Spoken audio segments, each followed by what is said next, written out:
नमस्कार। साथ की कड़क खबरों में सबसे पहले बात पहलगाम में हुए आतंकी हमले। बड़ा अपडेट आपको बता दें, आतंकी हमले में 26 लोगों की जान चली गई।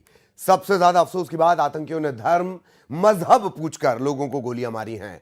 प्रधानमंत्री मोदी ने अपना सऊदी अरब का जो दौरा है, 2 दिन का जो दौरा है, वो बीच में ही छोड़कर वो वापस दिल्ली लौटे हैं। गृह मंत्री ने श्रीनगर में एक हाई लेवल बैठक की है। घायलों से मिलने के लिए केंद्रीय गृह मंत्री अमित शाह जा सकते हैं। पहलगाम आतंकी हमले के बाद पर्यटकों को वहां से निकाला जा रहा है। पुलवामा के बाद सबसे बड़े अटैक के तौर पर इसे देखा जा रहा है। पहलगाम आतंकी हमले में अब तक 26 लोगों की जान चली गई है। कई लोग गंभीर रूप से घायल हैं। आतंकियों ने धर्म पूछकर, मजहब पूछकर गोली मारी है। कलमे पढ़ने के लिए कहा गया, आयत पढ़ने के लिए कहा गया और इसके बाद गोली मारी गई। और ये उस जगह पर यह आतंकी हमला जहां पर सबसे ज्यादा क्राउड रहता है, सबसे हैपनिंग जगह, पहलगाम के बैरसन में आतंकी हमला। और यही सबसे बड़ी परेशानी की बात।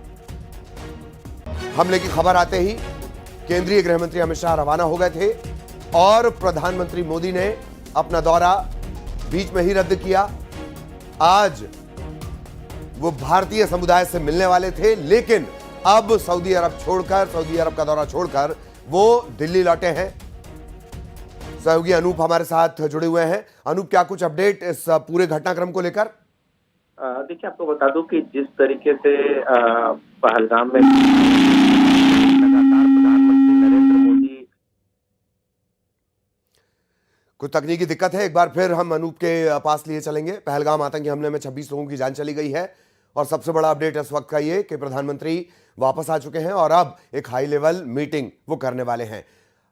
अनूप, आप तक आवाज पहुंच रही हो तो अब जवाब पूरा करें। बिल्कुल आवाज पहुंच रही थी कि जिस तरह से पहलगाम में घटना घटी, उसके बाद लगातार प्रधानमंत्री नरेंद्र मोदी स्थिति का जायजा ले रहे हैं। लगातार वो यहाँ जो होम मिनिस्ट्री के ऑफिसर्स हैं, इसके अलावा पीएमओ के अधिकारी हैं, उनसे बातचीत जारी है। और कल भी आपने देखा कि प्रधानमंत्री नरेंद्र मोदी ने अमित शाह को तुरंत स्थिति का जायजा लेने के लिए वहां पर भेजा। पहलगाम की स्थिति के लिए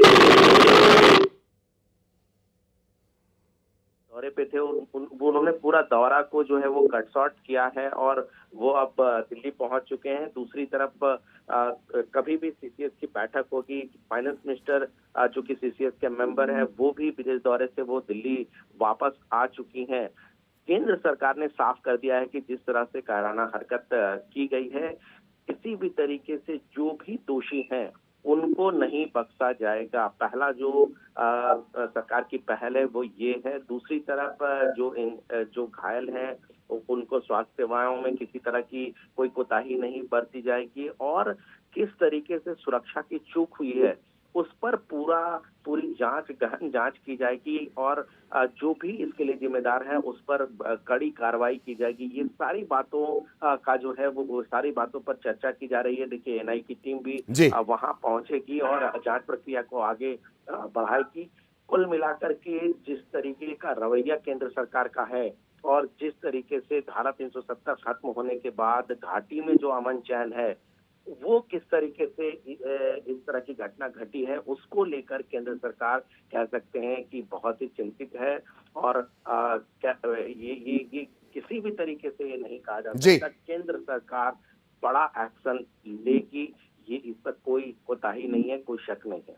बिल्कुल बिल्कुल, बहुत धन्यवाद अनूप। आगे भी आपके जरिए अपडेट अपने दर्शकों तक पहुंचाएंगे। सहयोगी अनूप विस्तार से इसी ऑपरेशन के बीच एक तरफ से कश्मीर बंद की कॉल है और दूसरी तरफ से ये कहा जा रहा है कि ये जो पूरा एरिया है इसको कॉर्डन में लिया गया है। सीआरपीएफ है, पुलिस है, आर्मी है, चप्पे चप्पे में तलाशी की जा रही है और ढूंढा जा रहा है। बताया जा रहा है कि 4 लोग थे, 4 मिलिटेंट थे जिन्होंने ये हमला अंजाम दिया और उनकी लंबी हाइट थी, लंबे बाल थे और नाम पूछ रहे थे। उसके बाद चुन चुन के 26 लोगों को उन्होंने मार दिया, 26 लोगों की हत्या उन्होंने की। तकरीबन 10 के करीब टूरिस्ट जो हैं वो घायल हुए हैं। तो ये कहा जा सकता है कि जो यहाँ पे सिचुएशन है बड़ी नाजुक है। और जी,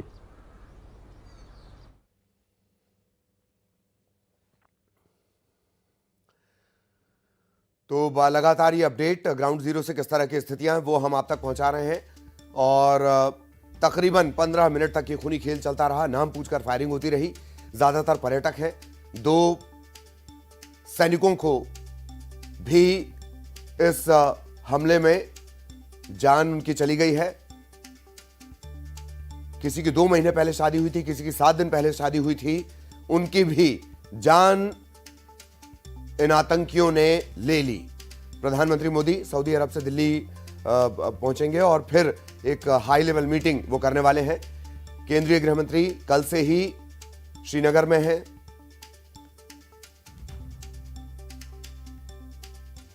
और अब क्या कुछ एक्शन लिया जाना है उस पर सबकी निगाहें, ना सिर्फ आपकी हमारी बल्कि पूरी दुनिया की निगाहें। और पहलगाम आतंकी हमले से जुड़ा बड़ा अपडेट एक और रायपुर से मिल रहा है।